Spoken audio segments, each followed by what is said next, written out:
وأصحابه أجمعين يا حي يا قيوم برحمتي أستغيث أصلح لنا شأننا كله ولا تكلنا إلى أنفسنا طرفة عين اللهم فقهنا في الدين وعلمنا التأويل يا رب العالمين.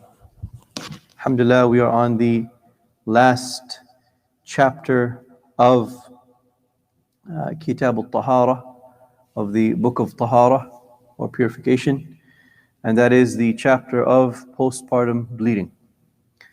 قال المصنف رحمهم الله, and this postpartum bleeding is called Bab al-Nifas. So the chapter of al-Nifas, which is the blood or the bleeding that comes out of a woman when she has childbirth or after childbirth. And usually in the books of fiqh, you'll see that directly after the chapter of Hayd, Kitab al-Hayd or Bab al-Hayd, the chapter of menstruation, the chapter of Nifas comes right after it because it takes all of the same rulings, or it's very similar, and it takes all of the same rulings as Hayd.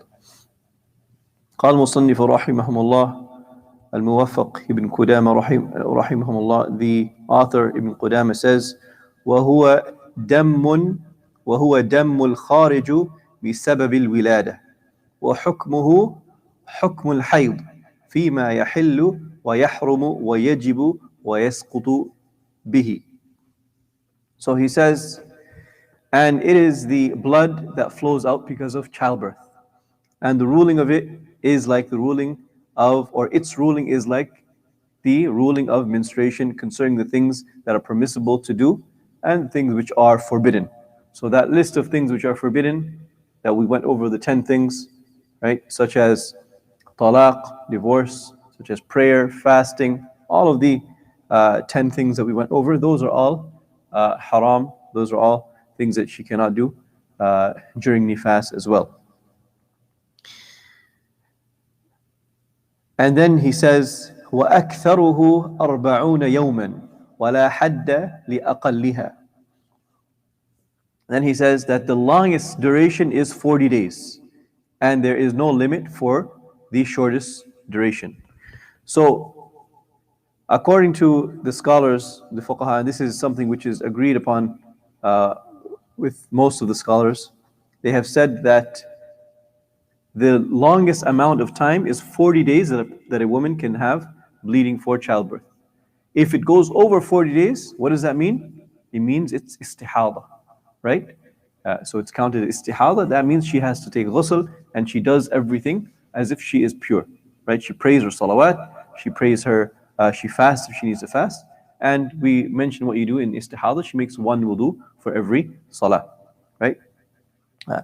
So the maximum amount of days that she leaves off her salah and her fasting, and she goes by the ahkam of hayd, would be 40 days if she is bleeding for all of those 40 days. And that is the maximum amount.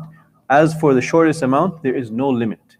So it can be 1 day, it can be 2 days, and then she gets, then no blood comes, or it can be less than 1 day, or it can be no days. It can be no blood. For example, if there is an operation that is done, and the child comes out from an operation, perhaps there may be very little blood, or even no blood that comes.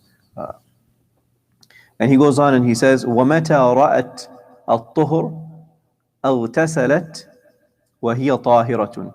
And when she sees purity, meaning the stopping of bleeding, then she must perform ghusl, and she becomes pure, meaning that she does everything, she can do everything which a normal woman can do when she is tahir, when she's pure.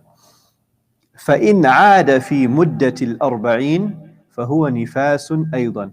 And if the bleeding comes back during these 40 days, right after the childbirth, during these 40 days, then it is considered nifas, meaning that she can leave her salawat off, and she has to leave her salah off and leave her fasting off, and she has to go by the ruling of nifas, or the same thing as she would do on her hayd or her menstruation. And this is the end of this chapter. Walhamdulillahi Rabbil Alameen. And inshallah tomorrow we will start a new book called called a new chapter, or a new which is literally called Kitab al-Salah, or the book of Salah, inshallah ta'ala. Wa sallallahu ala nabiyyina Muhammad wa ala alihi wa ashabihi ajma'in.